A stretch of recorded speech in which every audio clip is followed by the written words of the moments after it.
Yes, His Excellency. Sasa wewe saizi ndio unafika? Saizi ndio wewe unafika? Ndio nimekuja. Okay. Mimi ni Victor kutoka Butere Boys. Na nilikuwa nimekuja kukuambia kwamba sisi pia tulikuanga na play yetu ambayo poem ilikuwa inaitwa Echoes of Praises. Mimi kwanza hii na tukashindwa Sonals na Butere Girls. Nani umesema unaitwa nani? Victor kutoka Butere Boys. Sasa hii maneno yenyu ya maneno ya poem. Unanielewa? Mimi nilisema sitaki kusikia. Kwa sababu mnaenda mnapanga maneno yenyu pale, mnaanza maneno mengine, mnaanza kusema umeanza kupigwa. Nyinyi mnapigwa na nani? Ni Butere Girls walitushinda Sonals. So mimi nilikuwa na poem yenye tulikuwa tumetengeneza naweza kuperformia usikie. Yako ni gani? Na isikuwe umebuka appointment. Unajua mimi nimesema kwa sababu wewe ni kijana mdogo. Mimi sitaki kuonekana tena ati mimi nimeanza kusumbua watoto. Sawa. Wewe unanielewa? Sasa poem yako ilikuwa acha nikuperformia uone kama unaweza tupushia iende nationals. Na ikianza kusema maneno ya Kasongo na Zakayo, sawa. Umbwa. Sawa. Rais wetu Ruto, tunakupenda rais wetu. Wewe ni kipenzi chetu, tunakupenda ewe Ruto. SHA uliileta, ukafukuza NHIF. NHIF ilikuwa na ubaguzi, SHA inafanya kazi.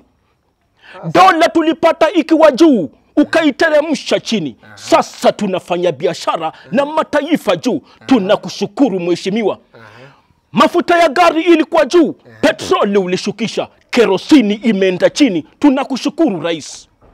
Fertilizer ilikuwa juu, ukateremsha hadi 2000. Tunakushukuru mpenzi wetu, ewe Ruto wetu, rais wetu Ruto, tunakupenda kipenzi chetu. Hiyo ndio ilikuwa poemu yetu. Na mbona hamukupita? Na mbona hamukupita? Mimi hata attitude ketasisa attitude. No, hiyo ndio poem inafaa kusemwa. Ile kitu mimi naona maana haikupita, hujamaliza na ile shabash. Ile shabash, ile ya kumaliza inaitwa shabash. Hiyo ndio ungemaliza nayo. Sasa wewe hiyo poem ni mzuri sana. Hiyo hata ile maneno ile nafasi sasa wale walikuja kuperform huku. Nyinyi sasa ndio mtaperform. Wenzako wako wapi? Wako kwa shule inaitwa Echoes of Praises. So unaona ndio ingepita. Bas, hiyo ni maneno mzuri sana. Na hiyo poem hata inafaa iandikwe, tutaongea na watu, ikuwe published, iwekwe kwa museum. That is one of the best. Yes. Sijui kama unanielewa. Asante. Bas, na vile sasa nyinyi mko na basi? Butere Boys hatuna basi. Amunanga basi. Butere Girls wako na kupwa. Sasa hiyo basi ni nyinyi mtachukua. Tutachukua ache. Bas, wewe tulia, mimi nitajua vile tunafanya na hiyo script nani aliandika? Nani aliandika? Hiyo script. Nitaambia nani akuje afanye editing hapa na pale. Huyu blogger wangu akuje afanye editing hapo, tujue maneno namna gani, tusonge mbele. Hiyo maneno mzuri sana pale. Sawa. Thank you so much. Tunakupenda na maana hiyo. Hakuna maneno mingi. Hata karibu sana tukunywe chai. Sawa. Ingia hapo. Tukunywe chai.